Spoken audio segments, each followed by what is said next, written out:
ভারতের সমর্থক হিসেবে বড্ড খারাপ লাগছে। 10 বছর পর বর্ডার গাভাস্কর ট্রফি হারলো ভারত। আর তার চেয়ে বড় কথা হলো, দুটো সিরিজে আগেও ভারতের বিশ্ব টেস্ট চ্যাম্পিয়নশিপের ফাইনালে খেলা কার্যত নিশ্চিত মনে হচ্ছিল। সেখানে আমরা ফাইনালে উঠতে পারবো না। আগে জানার জন্য ভিডিওটিতে একটি লাইক আর চ্যানেলটিকে সাবস্ক্রাইব করে রাখুন। প্রথমে ঘরের মাঠে নিউজিল্যান্ডের বিরুদ্ধে 3টি টেস্ট হার, তারপর অস্ট্রেলিয়া 1-3 হার সিরিজ। শেষ 8টা ম্যাচের মধ্যে আমরা 6টি হেরেছি, জিতেছি একটায়। ব্রিসবেনে বৃষ্টি বাঁচিয়ে দিয়েছিল। আর যে টেস্ট ভারত জিতেছিল সেটা একমাত্র জসপ্রীত বুমরার জন্য। একা বুমরা রোজ টিমকে জেতাবে সেটা তো আর হয় না। এদিন বুমরা ছিল না, আর তার ফল কি হয়েছে সেটা সবাই দেখতে পেরেছে। অস্ট্রেলিয়ায় মাত্র 27 ওভারে 162 রান তুললো, ওভার পিছু 6 রান করে। জানি সবাই বিরাট কোহলি রোহিত শর্মার দিকে আঙুল তুলবে, বলা হবে ব্যাটাররা রান না করলে টিম কিভাবে জিতবে। মেনে নিচ্ছি যে ব্যাটাররা ভালো পারফর্ম করতে পারেননি, কিন্তু কেন ওরা পারফর্ম করতে পারলো না সেই প্রশ্নটাও করতে হবে। বিরাট কোহলি এই সিরিজে সব ম্যাচই প্রায় একেবারেই আউট হয়েছে, অফ স্ট্যাম্পের বাইরের বল। তাহলে কোচ গৌতম গম্ভীরের কাজটা কি? কোচ নিয়োগের ক্ষেত্রে আমরা একটা কথা বারবার বলে থাকি, অভিজ্ঞতা। এই মুহূর্তে ভারতীয় ঘরোয়া ক্রিকেটে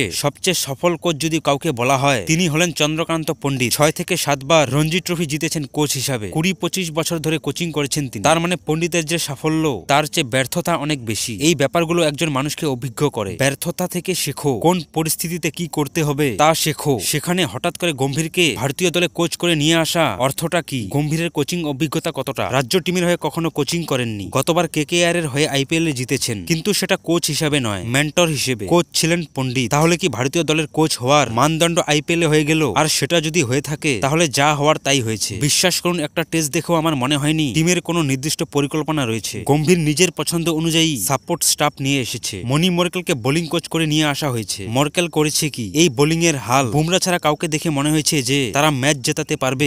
তরুণ ভারতীয় দলে বোলিং কোচ থাকার সময় বুমরা, মোহাম্মদ শামি, উমেশ শামি নিজেদের সেরা জায়গায় পৌঁছেছিল। আর ভারতের অভিজ্ঞতা দেখুন, ঘরোয়া ক্রিকেটে দীর্ঘদিন কোচিং করেছে, NCA এর সঙ্গে যুক্ত ছিল। নিজে অভিজ্ঞ না হলে কেউ কি করে টিম চালাবে? আমাদের দেশে মর্কেলের থেকে ভালো কোনো বোলিং কোচ নেই, সেটা বিশ্বাস করতে পারছি না। সহকারী কোচ অভিষেক নারারের ভূমিকা কি? কোচ অভিজ্ঞতা বলতে শুধু KKR এর সঙ্গে যুক্ত থাকা, আর সেটাও কোনোভাবেই হেড কোচ হিসেব নয়। তাহলে তাকে নিয়ে আসা হলো কেন? রায়ান টেন দুষ্খাতে কাউকে ছোট করতে চায় না, কিন্তু এমন একটা দেশের সঙ্গে ক্রিকেট খেলছে যাদের আমাদের মুম্বাই টিমও 10 বারের মধ্যে 10 বার হারবে, সেই তাকে কোচ করে নিয়ে আসা হলো। গম্ভীরের সঙ্গে শুধু সম্পর্ক ভালো থাকায় ভারতীয় টিমের কোচ হওয়া ক্রাইটেরিয়া এখন। কথাগুলি বলেছেন সরাশিস লাহিড়ী।